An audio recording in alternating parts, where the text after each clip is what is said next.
Praise the Lord. கர்த்தருடைய பரிசுத்த நாமம் மகிமைப்படுவதாக.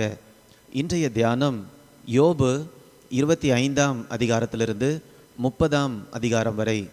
இந்த நாள் தியானத்திற்கான தலைப்பு இன்பமும் துன்பமும் கலந்த வாழ்க்கை.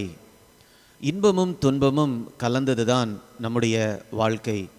யோபுடைய வாழ்க்கையில் பார்க்கும்போது இன்பமும் துன்பமும் அவருடைய வாழ்க்கையில் சம்பவித்ததை குறித்து இந்த புஸ்தகத்தில் நாம் வாசிக்க முடியும். யோபு தன்னுடைய வாழ்க்கையில் பாடுகளை அனுபவிப்பதற்கு முன்பதாக நல்ல கனமான மகிழ்ச்சியான வாழ்க்கையை வாழ்ந்திருக்கிறார். அதை குறித்து அவர் 29ஆம் அதிகாரத்தில் கூறுகிறார். அந்த காரியங்களை அவர் ஞாபகப்படுத்தி நினைவு கூர்ந்து இந்த இடத்துல பேசுகிறார். 29ஆம் அதிகாரம் முழுவதையும் நாம் வாசிக்கும்போது அவருடைய பழைய காலம் எவ்வளவு அருமையாக இருந்தது என்று நாம் பார்க்க முடியும். ஒரு சில வசனங்களை நான் சுட்டி காட்டுகிறேன். 2ஆம் வசனம், சென்று போன மாதங்களிலும் தேவன் என்னை காப்பாற்றி வந்த நாட்களிலும் எனக்கு உண்டாயிருந்த சீர் இப்பொழுது இருந்தால் நலமாயிருக்கும். அந்த நாளில் ஆண்டவர் என்னை ஆசீர்வதித்த விதம் இந்த நாட்களில் இருந்ததென்றால் எனக்கு மிக அருமையாக இருக்கும் என்று அவர் யோசித்து பார்க்கிறார். 3ஆம் வசனம், அப்பொழுது அந்த நாட்களில் அவர் தீபம் என் தலையின் மேல் பிரகாசித்தது, அவர் அருளின வெளிச்சத்தினால் இருளை கடந்து போனேன். அவர் தன்னுடைய வாழ்க்கையை நினைத்து இப்பொழுது பேசுகிறார். 4ஆம் வசனம், சர்வ வல்லவர் அந்த நாட்களில் என்னோடு கூட இருந்தார், என் பிள்ளைகள் என்னை சூழ்ந்திருந்தார்கள். இந்த நேரத்தில் ஆண்டவருடைய பிரசன்னமும் எனக்கு இல்லை, என்னுடைய பிள்ளைகளும் என்னோடு கூட இல்லை என்று அவர் சொல்லுகிறார். 6ஆம் வசனம், அந்த செல்வ நாட்களின் சீர் இப்பொழுது இருந்தால் நலமாக இருக்கும், அந்த நாட்கள் எப்பொழுது வரும் என்று அவர் ஏங்கிக் கொண்டிருக்கிறார். 8ஆம் வசனத்தில், வாலிபர் என்னை கண்டு ஒளிந்து கொள்ளுவார்கள், முதியோர் எழுந்திருந்து நிற்பார்கள். யோபு ஒரு இடத்துக்கு போன உடனே எல்லாரும் அப்படியாக அவருக்கு மரியாதை கொடுப்பார்கள், பெரியவர்கள் கூட மரியாதை கொடுப்பார்கள். 10ஆம் வசனம். 12ஆம் வசனத்தில் பார்க்கிறோம், முறையிடுகிற ஏழையையும் திக்கற்ற பிள்ளையையும் உதவியற்றவனையும் ரட்சித்தேன். அநேகருக்கு அவர் நன்மை செய்து வந்திருக்கிறார். 15ஆம் வசனம், நான் குருடனுக்கு கண்ணும் சப்பானிக்கு காலுமாய் இருந்திருக்கிறேன். 16ஆம் வசனம், நான் எளியவர்களுக்கு தகப்பனாய் இருந்திருக்கிறேன். கடைசி வசனம் 25, நான் தலைவனாய் உட்கார்ந்து இராணுவத்திற்குள்ளே ராஜாவை போலும் துக்கித்தவர்களை தேற்றரவு பண்ணுகிறவனை போலவும் இருந்தேன். இந்த அதிகாரம் முழுவதிலும் நாம் பார்க்கிறோம் யோபுடைய பழைய நாட்கள், இந்த துன்பம் வருவதற்கு முன்பதாக எவ்வளவு மேன்மையாக இருந்திருக்கிறது, எவ்வளவு மகிழ்ச்சியாக சந்தோஷமாக அவர் கழித்திருக்கிறார். அந்த இன்ப நாட்களை இப்பொழுது அவர் திரும்பி பார்க்கிறார். ஆனால் இன்றைக்கு அவருடைய வாழ்க்கை எப்படி இருக்கிறது, அதுக்கு அடுத்த அதிகாரத்தில் அவர் துக்கத்தோடு சொல்லுகிறார். 30ஆம் அதிகாரம் 1ஆம் வசனம், இப்பொழுதோ என்னை காட்டிலும் இளையவர்கள், வயதில் குறைஞ்சவங்கெல்லாம் என்னை பார்த்து பரியாசம் பண்ணுகிறார்கள் என்று சொல்லுகிறார். 15ஆம் வசனம், என் சுக வாழ்வு ஒரு மேகத்தை போல கடந்து போயிற்று, இப்போ ஒன்றுமில்லாதவனாக இன்னைக்கு காணப்படுகிறேன் என்கிறார். 16ஆம் வசனம், இப்பொழுது என் ஆத்துமா என்னில் முறிந்து போயிற்று. ஒரு நாளில் அவர் செழிப்பாக வாழ்ந்தார், இன்றைக்கு அவருடைய ஆத்துமா முறிந்து போயிற்று. 19ஆம் வசனம், சேற்றிலே தள்ளப்பட்டேன், தூளுக்கும் சாம்பலுக்கும் ஒப்பானேன். சாம்பலை போல இன்னைக்கு நான் காணப்படுகிறேன், ஒரு மேன்மையும் என்னுடைய வாழ்க்கையில் இல்லை என்று சொல்கிறார். 26ஆம் வசனம், நன்மைக்கு காத்திருந்த எனக்கு தீமை வந்தது, வெளிச்சத்தை வர பார்த்து கொண்டிருந்த எனக்கு இருள் வந்தது. வெளிச்சம் வரும் என்று எதிர்பார்த்து கொண்டிருக்கிறேன், ஆனால் என் வாழ்க்கையை சுற்றி இருள் காணப்படுகிறது. 27ஆம் வசனம், உபத்திரவ நாட்கள் என்மேல் வந்தது. 30ஆம் வசனம், என் எலும்புகள் உஷ்ணத்தால் காய்ந்து போயிற்று. பார்த்தீங்களா, 29ஆம் அதிகாரத்தில் அவருடைய கடந்த நல்ல நாட்களை அவர் பேசுகிறார். 30ஆம் அதிகாரத்தில் தன்னுடைய வாழ்க்கை இன்றைக்கு எவ்வளவு அற்பமாக மோசமாக கேவலமாக காணப்படுகிறது என்று அவர் சொல்லுகிறார். இதுதான் நாம் இன்பமும் துன்பமும் கலந்த வாழ்க்கை என்று நாம் தியானித்து கொண்டிருக்கிறோம். நம்முடைய வாழ்க்கையும் கூட இப்படி தான் இன்பமும் துன்பமும் கலந்ததாக தேவன் அனுமதித்திருக்கிறார். யோபுடைய வாழ்க்கையில் மட்டுமல்ல, வேதத்தில் நம்ம அநேகருடைய வாழ்க்கையை பார்க்கும்போது இன்பமும் துன்பமும் கலந்து இருந்ததை பார்க்க முடியும். யோசேப்புடைய வாழ்க்கையை பார்க்கும்போது தன்னுடைய தகப்பனுக்கு அன்பான மகனாக இருந்தார். தனக்குன்னு சொல்லிட்டு நல்ல சிறப்பான ஆடைகளை, பல வருண அங்கியை யாக்கோபு யோசேப்புக்கு வாங்கி கொடுத்திருந்தார். ஆனால் யோசேப்புடைய வாழ்க்கை கொஞ்ச நாள் கழித்து மிக மோசமாக பரிதாபமாக காணப்பட்டது. தன்னுடைய அன்பான தகப்பனோடு செல்லமாக வாழ்ந்து கொண்டிருந்தார் அவர். ஆனால் கொஞ்ச நாளைக்கு பிறகு எகிப்து தேசத்திற்கு அடிமையாக விற்கப்பட்டு போகிறார். அப்போ ஒரு நாள் அவருடைய வாழ்க்கை மிக சந்தோஷமாக இருந்தது.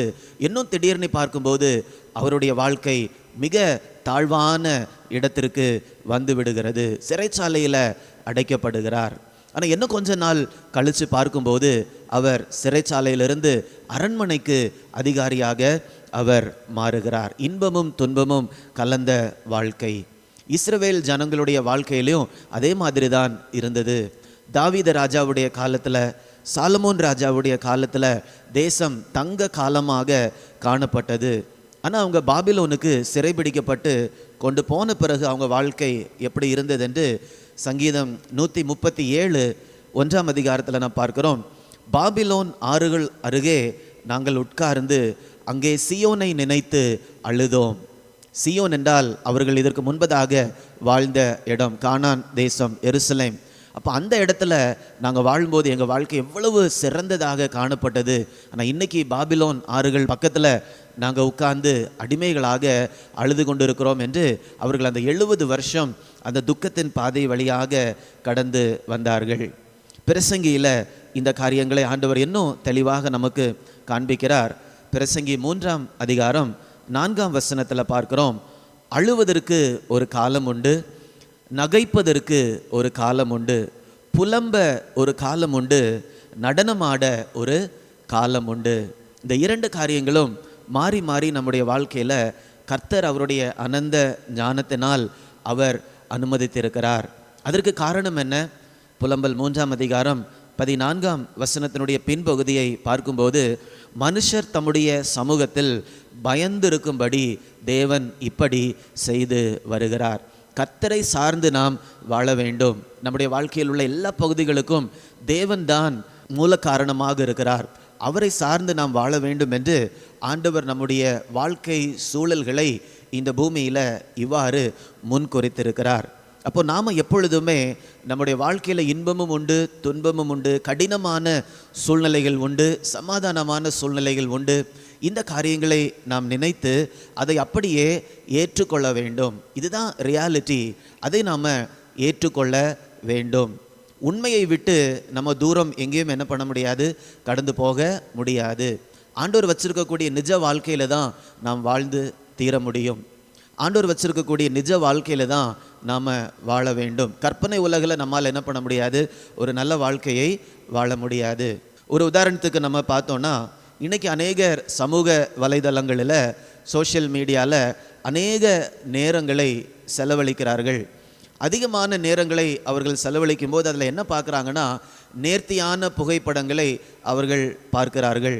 எல்லா ஃபோட்டோவுமே எப்படி இருக்குது, அப்படி பெர்ஃபெக்டாக ஒரு குறை இல்லாதபடிக்கு அவர்கள் நல்லா சந்தோஷப்படுகிறது மாதிரி அதில் எல்லா ஃபோட்டோஸையும் மற்றவங்க என்ன பண்ணி வச்சுருக்கிறாங்க, அதில் போட்டிருக்காங்க. அப்போ அதிகமான நேரம் சமூக வலைதளங்களில் நாம் செலவு பண்ணும்போது நமக்குள்ளால் என்ன காரியம் தோன்றுகிறது என்றால், எல்லாருமே சந்தோஷமாக இருக்காங்க, நான் மட்டும்தான் சந்தோஷமாக இல்லை.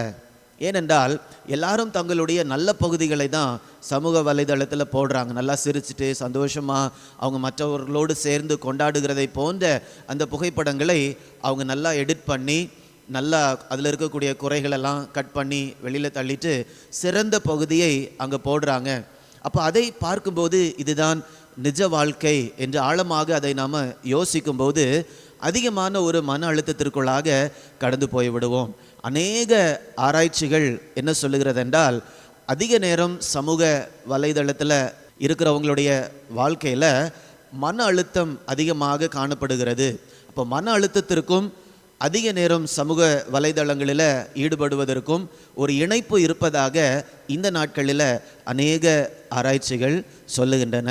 அப்போ எனக்கு மட்டும்தான் இப்படி நடக்குது, அப்படிப்பட்ட யோசனைகள் அதிகமாக வரும்போது மன அழுத்தத்திற்குள்ளாக கடந்து செல்லுகிறோம். ஆனால் அதற்கு மாறாக கர்த்தருடைய வசனத்தில் அதிகமாக நாம் நேரத்தை செலவிடும்போது ஆண்டவருடைய வசனம் நமக்கு நம்பிக்கையை தருகிறது. நம்முடைய எதிர்காலத்தை குறித்து அது சொல்லுகிறது. நம்முடைய சோதனை நேரத்தில் கர்த்தர் என்ன செய்கிறார், இப்படிப்பட்ட காரியங்களை நாம் வேதத்தில் படிக்கும்போது நம்பிக்கையை நாம் பெற்றுக்கொள்ளுகிறோம். இந்த நேரத்தில் கூட ஏதோ ஒரு விதத்தில் துக்கத்தோடு நீங்கள் காணப்படுறீங்களா? யோபு 30ஆம் அதிகாரத்தில் சொன்னது மாதிரி, ஒரு நாள் நான் நல்லா இருந்தேனே, ஆனால் இன்றைக்கி என் வாழ்க்கை இப்படி மாறிவிட்டதே. யோபு சொன்னது மாதிரி நீங்களும் கூட இந்த நேரத்தில் அப்படி நினைக்கிறீங்களா? அப்படி நீங்கள் சொல்கிறீங்களா? வேதத்திலிருந்து ஒரு 2 காரியங்களை உங்களுக்கு நான் சொல்லுகிறேன். கர்த்தர் உங்களுடைய துக்கத்தை போக்குவதற்கு 2 விதமான நம்பிக்கையை அவர் வேதத்தில் நமக்கு சொல்லுகிறார். முதல் நம்பிக்கை என்னவென்றால் அது தற்கால நம்பிக்கை. அது என்ன தற்கால நம்பிக்கை? ஏசாயா 60ஆம் அதிகாரம் 20ஆம் வசனத்தினுடைய பின்பகுதியை பார்க்கும்போது, உன் துக்க நாட்கள் முடிந்து போம். கர்த்தர் சொல்லுகிறார், உன் துக்க நாட்கள் முடிந்து போம். இந்த பூமியில் எல்லா நாளுமே துக்கமான நாட்களாகவே இருக்காது. ஒரு காலகட்டத்தில் கர்த்தர் ஏதோ ஒரு நோக்கத்திற்காக ஒரு சில பாடுகளை அனுமதிக்கிறார். ஆனால் வாழ்நாள் முழுவதும் அந்த பாதையில் தான் இருக்க வேண்டும் என்று அல்ல. அதான் கர்த்தர் சொல்லுகிறார், உன் துக்க நாட்கள் முடிந்து போம். அப்போ கர்த்தருடைய வார்த்தையில் நாம் நம்முடைய விசுவாசத்தை வைக்கும்போது இந்த உலகத்தில் நாம் வாழும்போது தற்காலமான ஒரு நம்பிக்கையை பெற்றுக்கொள்ளுகிறோம். அது மாத்திரமல்ல, கர்த்தர் நமக்கு நிரந்தர நம்பிக்கையையும் அவர் வைத்திருக்கிறார். வெளிப்படுத்தின விசேஷம் 21ஆம் அதிகாரம் 4ஆம் வசனத்தை நாம் வாசிக்கும்போது, அவர்களுடைய கண்ணீர் யாவையும் தேவன் துடைப்பார். இனி மரணம் இல்லை, துக்கமில்லை, அலறுதலும் இல்லை, வருத்தமும் இல்லை, முந்தினவைகள் ஒளிந்து போயின என்று விளம்பினது. 5ஆம் வசனம், சிங்காசனத்தின் மேல் வீற்றிருந்தவர், இதோ நான் சகலத்தையும் புதிதாக்குகிறேன் என்றார். கர்த்தர் இதை தான் நமக்கு நிரந்தரமான நம்பிக்கையாக வைத்திருக்கிறார். ஒரு நாள் நம்முடைய வாழ்க்கையில் இருக்கக்கூடிய எல்லா துன்பத்தையும் கர்த்தர் மாற்றி, அழுகை, துக்கம் எல்லாவற்றையும் நிரந்தரமாக மாற்றி அவர் நமக்கு ஒரு நித்திய வாழ்க்கையை வைத்திருக்கிறார். ஆனால் இந்த பூமியில் வாழும்போது நாம் ஒரு கற்பனை உலகத்தில் வாழ்ந்து கொண்டே இருக்கக்கூடாது. நிஜத்தை நாம் ஏற்றுக்கொள்ள வேண்டும். இந்த பூமியில் இன்பமும் துன்பமும் கலந்து கர்த்தர் எனக்கு வைத்திருக்கிறார். இப்படி நமக்கு அனுமதிக்கப்பட்ட வாழ்க்கையில் கர்த்தரை சார்ந்து எப்படி நாம் ஆண்டவருடைய நாம மகிமைக்காக ஜீவிக்க முடியும் என்று நாம் ஒவ்வொருவரும் ஆலோசனை செய்து ஆண்டவரிடத்தில் கிருபை பெற்று வெற்றியாக வாழ்ந்து முடிப்பதற்கு கர்த்தர் நம்மை அழைக்கிறார். நாம் ஜெபிக்கலாமா? அன்பின் தேவனே, உமக்கு நாங்கள் நன்றி செலுத்துகிறோம் அப்பா. எங்களுடைய வாழ்க்கையில் இன்பமும் துன்பமும் கலந்து இருக்கும் என்று நாங்கள் வேதத்தின் ஆதாரத்தை வைத்து தியானித்து கொண்டிருக்கிறோம். எங்கள் ஒவ்வொருவருடைய வாழ்க்கையிலையும் நாங்கள் இப்போ இருக்கக்கூடிய பகுதி எப்படி இருந்தாலும் எங்களுடைய சூழ்நிலைகளை மாற்றக்கூடிய தேவன் எங்களோடு இருக்கிறீர் என்று நாங்கள் விசுவாசிக்கிறோம் தகப்பனே. எங்களுடைய துக்க நாட்களை முடிந்து போக பண்ணக்கூடிய தேவனாக இருக்கிறீரப்பா. அது மாத்திரமல்ல, நித்தியத்தில் எங்களுக்கு நிரந்தரமான சந்தோஷத்தை வைத்திருக்கக்கூடிய தேவனாக இருக்கிறீர். உம்மை மாத்திரமே நாங்கள் நோக்கி பார்த்து உம்மை நாங்கள் விசுவாசத்தோடு பின்பற்றி அந்த நித்திய ராஜ்யத்திற்குள்ளாக வந்து சேர ஆண்டவர் கிருபை தாரும். மீட்பர் இயேசுவின் மூலம் கேட்கிறேன் ஜீவனுள்ள நல்ல பிதாவே. ஆமேன், ஆமேன். God bless you. God bless you.